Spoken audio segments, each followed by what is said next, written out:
Le sang coulait encore de ma tempe quand j'ai vu son visage pour la dernière fois ou celui de Julien, mon mari, penché sur moi avec un sourire qui n'avait rien d'humain, un rictus de triomphe pur. Mon ex vivra chez nous au point final, avait-il écrit dans ce message fatidique, des heures avant de m'assassiner dans notre appartement haussmannien du 7e arrondissement, sous prétexte d'une dispute banale. Et moi, Élise Moreau, avocate pénaliste de 32 ans, je suis morte en sentant le couteau s'enfoncer, en réalisant que la trahison n'était pas seulement amoureuse, c'était un complot pour me voler mon âme, mon héritage, ma vie entière. Mais la mort n'est pas une fin, c'est un retour brutal, un choc électrique qui me propulse 9 mois en arrière, dans ce même corps, ce même lit, avec le goût du café froid sur les lèvres et le bourdonnement de Paris qui s'éveille sous la fenêtre. Je me suis redressé d'un bond, le cœur cognant comme un marteau-piqueur sur le bitume de la Seine. C'était le matin du 15 mars 2025, 9 mois avant ma mort. Julien dormait encore à mes côtés, sa respiration régulière, presque innocente. Mais je savais. Je savais tout, les textos avec Camille, son ex, la toxine qu'il avait glissée dans mon vin ce soir-là pour me désorienter avant le coup fatal, le testament falsifié qu'il préparait avec son notaire corrompu pour s'approprier ma part de la fortune familiale, cette vieille lignée de vignerons bordelais que j'avais sauvée de la faillite grâce à mes procès gagnés. Et le secret le plus noir, j'avais porté son enfant, un fils que j'avais perdu en avortement forcé des mois plus tôt, un accident orchestré par Camille lors d'une soirée entre amis où elle m'avait drogué pour que je tombe dans les escaliers. Ils pensaient m'avoir brisé, ils ignoraient que la mort m'avait rendu invincible.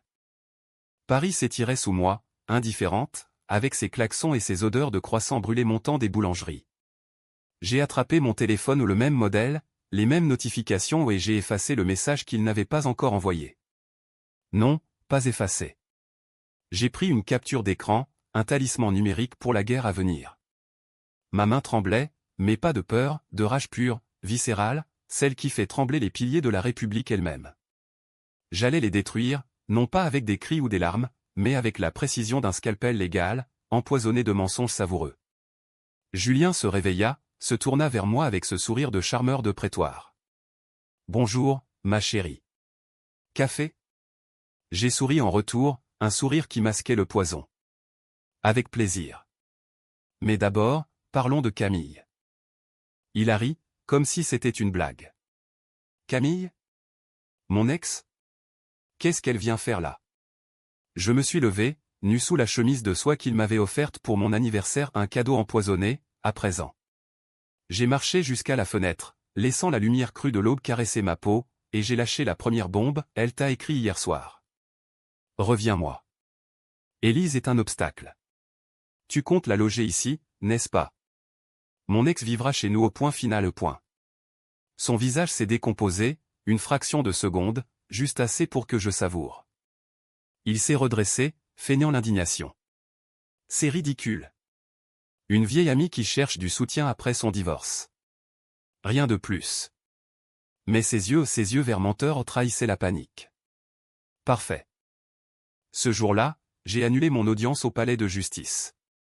À la place, j'ai fouillé son ordinateur pendant qu'il prenait sa douche. Les dossiers étaient là, cryptés maladroitement, des virements vers un compte offshore au nom de Camille, des mails avec un privé nommé Laurent Voss, un ex-flic reconverti en indique pour les bas-fonds parisiens, chargé de nettoyer les traces de notre fausse couche. Voss, l'homme qui m'avait poussé dans les escaliers ce soir-là, sous les ordres de Camille, pour simuler un accident. J'ai copié tout, gravé chaque octet dans ma mémoire réincarnée. Puis j'ai planté une graine, un mail anonyme à Camille, depuis une adresse jetable. Julien prépare ton arrivée. Mais Élise sait. Fais attention. Laisse-les se ronger, se soupçonner mutuellement. La vengeance n'est pas un coup d'épée, c'est un venin lent, comme le Bordeaux millésimé que mon père produisait avant que la phylloxéra ne ravage tout. L'après-midi, je suis allé au Louvre pas pour l'art, mais pour réfléchir dans l'ombre des Magna Carta falsifiées, ces reliques de trahison royale. Paris, ma ville, était un théâtre parfait, les cafés bondés du Marais où les secrets se murmurent, les tribunaux du Châtelet où la justice se vend aux plus offrants. J'avais été une avocate intègre, défendant les opprimés contre les puissants ou des immigrés ivoiriens accusés à tort, des féministes traînés en diffamation par des maris jaloux. Mais la mort m'avait changé. Désormais, je serais le diable en robe noire. Ma première décision controversée, contacter Voss moi-même. Pas pour le confronter, mais pour l'acheter. J'ai fixé un rendez-vous dans un bar miteux de Belleville, sous un faux nom. J'ai du travail pour vous. Contre Julien Moreau. Et je paie bien. Il est arrivé, ce colosse au nez cassé, avec une bière à la main et un regard de chien battu. Qu'est-ce qu'une bourge comme vous veut avec un type comme moi? J'ai glissé une enveloppe sur la table aux 5000 €, fruit d'un retrait discret. Que vous me racontiez tout sur la soirée du 12 décembre. Et que vous sabotiez Camille. Lentement. Ses yeux se sont plissés. C'est risqué. Moreau est connecté. J'ai souri, le cœur battant d'une excitation malsaine. Risqué? J'ai déjà perdu une vie pour ça. Et vous, Voss, vous avez une dette envers les femmes que vous avez brisées. Il a hésité, puis empoché l'argent. La graine était plantée. De retour à l'appartement, Julien m'attendait avec des fleurs ou des roses rouges, ironie cruelle. Pardon pour ce matin. C'était stupide. Je l'ai embrassé, sentant le goût de la trahison sur ses lèvres. Oublie. Mais promets-moi, pas de Camille ici. Jamais. Les jours suivants furent un ballet de mensonges exquis. Je jouais la femme blessée, fragile, tout en tissant ma toile. J'ai rencontré mon notaire, un vieil ami de Bordeaux, et modifié mon testament en secret, tout à une association pour victimes de violences conjugales, avec une clause de révocation si Julien se comportait mal. J'ai aussi contacté une journaliste du Monde, Sophie Laurent, sous couvert d'anonymat. J'ai une histoire, un avocat prometteur qui joue double jeu avec son ex. Preuve à l'appui. Elle a mordu à l'hameçon. Bientôt, des articles voilés commencèrent à circuler au pas encore accablant, juste assez pour que Julien sente la chaleur monter. Il rentrait tard, nerveux, vérifiant son téléphone obsessivement. Camille, de son côté, m'envoya un message larmoyant, « Élise, on peut parler ?» Julien m'a dit que tu étais parano. Parfait. Laisse-les s'unir contre moi, je les briserai ensemble. Mais la tension montait en moi comme une migraine. Les nuits, je revivais ma mort, le couteau, le sang sur le parquet ciré, le dernier regard de Julien pour nous deux, chérie. US? Lui et Camille. Et l'enfant. Oh, mon fils perdu, un fantôme qui me hantait. J'ai commencé à boire, du vin rouge corsé, pour noyer les souvenirs. Une décision controversée, j'ai falsifié un dossier médical, via un contact hacker du dark web, Paris regorge de ses ombres, pour faire passer ma dépression pour une grossesse fantôme. Julien le découvrirait bientôt, et la culpabilité le rongerait. Était-ce moral? Non. Mais la morale est pour les vivants, moi, j'étais un revenant.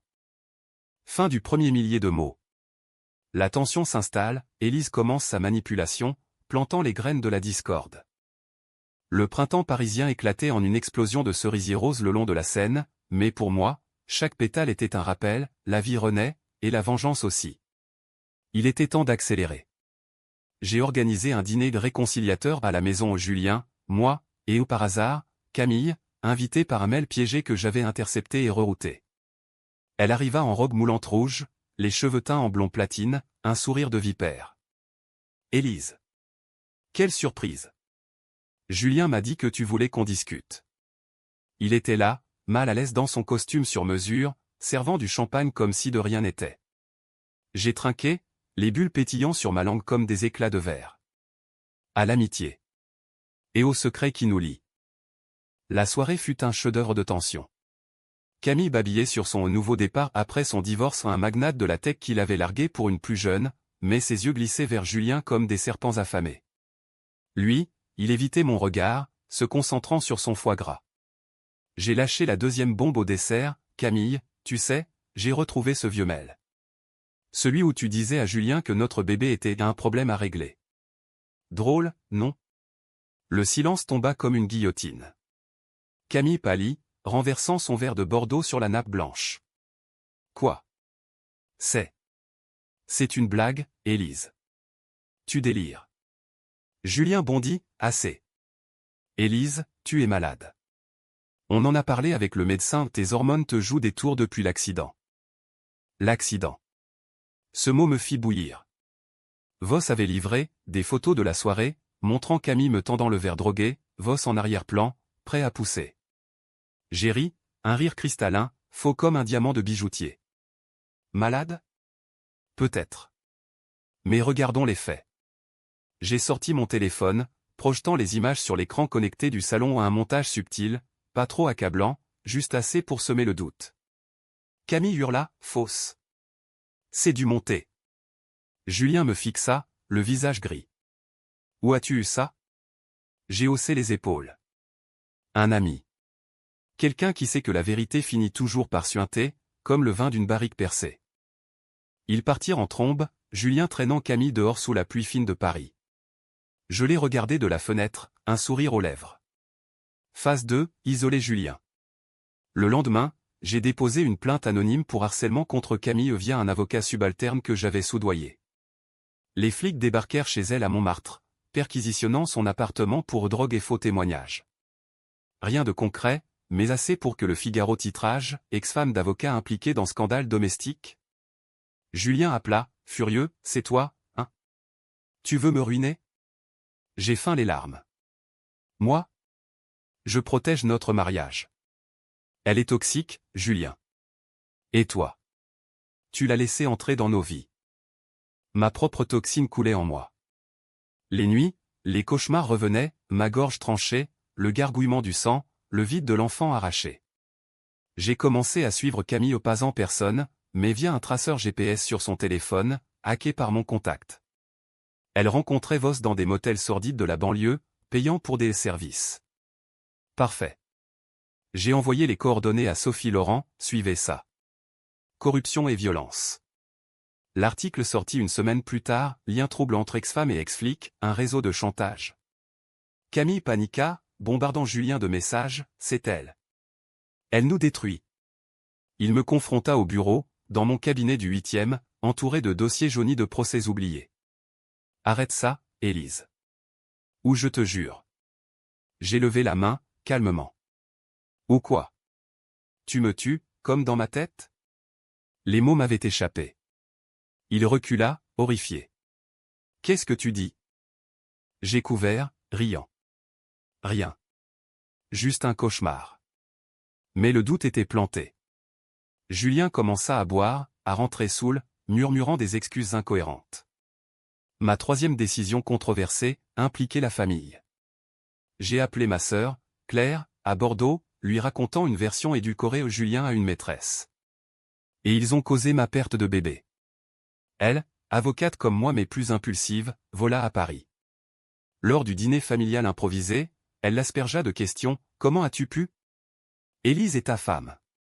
Julien craqua, avouant des bribes, c'était une erreur. Camille. Elle me manipule. Claire partit en claquant la porte, jurant de couper les vignes familiales de tout héritage pour lui. Je savourais, mais un pincement, étais-je en train de devenir pire qu'eux? La vengeance me rongeait, transformant mon amour passé en haine acide. Pourtant, j'avançais. Voss, mon pion, livra plus, des enregistrements audio de Camille ordonnant l'accident. Fais-la tomber. Discrètement. Je l'ai confié à Sophie, qui prépara un dossier explosif. Mais avant de frapper, je tendis un piège. J'invitai Julien à un week-end à Deauville, pour sauver notre couple. Là, sur la plage battue par les vents normands, je lui fis l'amour une dernière fois au pas par amour, mais pour ancrer le souvenir, pour qu'il se torture plus tard. Je t'aime encore, murmurai-je, mentant avec une ferveur qui me surprit moi-même. Il pleura, promettant tout. À notre retour, Camille l'attendait à l'appartement où elle avait forcé l'entrée avec une clé copiée. On s'en va ensemble, cria-t-elle. Julien hésita, et ce fut son erreur fatale. La confrontation dans notre salon fut un opéra wagnérien, cris, vase brisé, vérité nue comme des lames. Camille, hystérique, brandit une lettre le testament falsifié, avec ma signature imitée. Regarde, Julien. Elle est finie. On a gagné. Il la fixa, puis moi, déchiré. Élise. Dis-moi que c'est faux. J'ai sorti mon propre dossier, les preuves accumulées comme une avalanche. Faux? Comme ton amour, comme ta loyauté? Les flics arrivèrent, appel anonyme de Voss, bien sûr. Camille fut menottée pour intrusion et faux en écriture, hurlant des insanités, salope réincarnée. Tu sais tout, hein? Comment? Julien, blême, fut interrogé sur place. Je n'ai rien fait. Mais les virements, Tout remontait à la surface comme des bulles de champagne avariées. La garde à vue de Camille dura 48 heures, assez pour que les médias s'emballent. BFM titrait « Scandale chez les élites parisiennes, trahison conjugale et complot ». Sophie Laurent m'interviewa en off « Vous êtes une survivante, Élise. Racontez. » J'ai pleuré à la caméra aux larmes vraies, cette fois, pour l'enfant perdu. Ils m'ont volé ma maternité. Et maintenant, ma dignité. L'opinion publique bascula, justice pour Élise trending sur X, des manifestations de féministes devant le tribunal. Julien, libéré sous caution, rentra brisé. C'est fini, n'est-ce pas? J'ai hoché la tête, le regardant comme un insecte. Fini? Oh non. C'est le début. Ma 4e décision controversée, ne pas divorcer proprement. Au lieu, j'ai lancé une procédure pour annulation de mariage pour fraude invoquant le complot comme vice de consentement. Mon confrère, un requin du barreau nommé Bertrand, rit, c'est audacieux, Élise. Les juges détestent les twists comme ça. Mais j'avais des preuves, les enregistrements, les témoignages de Voss, achetés pour 20 000 € de plus, avec promesse d'immunité partielle. Voss, se lâche, craqua lors de son audition, c'était elle, Camille. Elle voulait l'héritage. Julien suivait. Le juge, une femme sévère aux lunettes d'écaille, fronça les sourcils. Madame Moreau, ces accusations sont graves. Avez-vous des regrets? J'ai fixé le vide. Regrets? Seulement de ne pas avoir vu plus tôt. Pendant ce temps, Camille pourrissait en préventive, accusée de tentative d'homicide involontaire pour la fausse couche. Ses appels depuis Fresnes étaient pathétiques, Élise, pitié. C'était une erreur. Je les écoutais en boucle, un rituel sadique. Julien tenta de se suicider aux des pilules dans la salle de bain, découverte par la femme de ménage. À l'hôpital, il murmura, pardon. Pour le bébé. Je visitais, froide. Le bébé? Tu l'as tué pour elle. Il sanglota. Non. C'était un accident. Mais le couteau. J'ai paniqué. Paniqué? Dans ma vie passée, c'était prémédité. Mais ici, le twist de ma réincarnation changeait tout, peut-être n'était-il pas le monstre total que je croyais. Un doute, minuscule, s'insinua. Était-ce la vengeance qui me déformait? Non. J'ai chassé l'idée. Le climax approchait. J'ai orchestré la fuite, Voss découvrit un coffre chez Camille contenant des documents faux, fabriqués par mon hacker prouvant un chantage plus large, impliquant Julien dans un réseau de corruption au palais. Les huissiers saisirent l'appartement, Julien fut suspendu de son cabinet. Paris bruissait de rumeurs, dîner au Plaza Athénée où on chuchotait les Moreau, fini. Ma sœur Claire vint, m'embrassant, tu es une lionne. Mais ses yeux trahissaient la pitié. Es-tu heureuse? Heureuse? La vengeance n'apporte pas de joie, elle creuse un vide. Pourtant, je poussais plus loin. 5e décision controversée, manipuler l'opinion. J'ai leaké une vidéo où Julien et Camille en motel, intime, sur un site anonyme. Le buzz fut immédiat, pétition pour sa radiation du barreau. Il m'appela, voix brisée, pourquoi? Je t'aimais, au début. J'ai raccroché, le cœur serré. L'amour? Un mensonge de plus. L'été 2025 enveloppa Paris d'une chaleur moite, comme un linceul sur une ville en sueur. Le procès de Camille s'ouvrit au tribunal de grande instance de Paris, une arène de marbre froid où les âmes se jugent. J'étais témoin clé, robe noire impeccable, cheveux relevés en chignon sévère. La salle bondée, journalistes, féministes en pancarte non à l'impunité, et Julien au fond, spectateur maudit. Camille, menottée, me fusilla du regard, bitch. Tu as tout manigancé. Le juge tapa du marteau. Silence. Madame Moreau, veuillez décrire les faits. J'ai parlé, voix claire comme une lame, l'intrusion, la drogue, la chute. Elle voulait mon enfant mort pour s'emparer de mon mari et de mon fortune. Les enregistrements jouèrent, sa voix stridente, fait-la tomber. Le jury des Parisiens ordinaires, serveuse de bistrot et cadre stressé hocha la tête, indigné. L'avocat de Camille, un jeune loup affamé, contre-attaqua, fantasme d'une femme jalouse. Pas de preuve directe. Mais Voss témoigna, tremblant, j'ai poussé. Sur ordre. La salle explosa en murmures. Camille hurla, traître. Verdict, 5 ans ferme, pour agression et faux. Julien craqua après l'audience, me suivant dans les couloirs feutrés. C'est ta faute. Tu les as tous achetés. J'ai pivoté, le clouant du regard. Ma faute? Tu m'as poignardé, Julien. Dans une vie que tu ignores. Il pâlit. Quoi? Tu es folle. Mais ses yeux. Il doutait. Dehors, sous la pluie d'où, les flashs crépitèrent. Sophie Laurent m'attrapa, Élise, un mot pour les femmes brisées. J'ai souri à la caméra, la justice est lente, mais elle mord. Ce soir-là, seul dans l'appartement vidé aux meubles saisis, écho de rire passé, je bus du cognac, revivant ma mort. Le couteau. Le sang. L'enfant. Étais-je vengé? Pas encore. La phase finale, Julien. Son audience disciplinaire au Conseil de l'ordre fut un cirque. Accusation de corruption, via les preuves plantées. Il se défendit, voix chevrotante, c'est un complot. Ma femme. Elle a changé. Changé? Oui, la réincarnation m'avait forgé en acier. Le Conseil le radia, plus d'avocats, plus de statuts. Il erra, sans le sou, dormant dans des hôtels bornes de Pigalle. Je l'observais de loin, via des détectives. Une nuit, il m'écrivit, rencontrons-nous. Pour clore. J'acceptai, au pont des Arts, cadenas d'amour brisé sous les pieds. La scène scintillait sous les lumières, indifférente au cœur noirci. Il arriva, amaigri, yeux creux. Élise. Je sais pas ce qui t'est arrivé, mais pardonne-moi. Pour tout. J'ai sorti l'enveloppe, le vrai testament, ma fortune intacte. Pardonne? Tu rêves.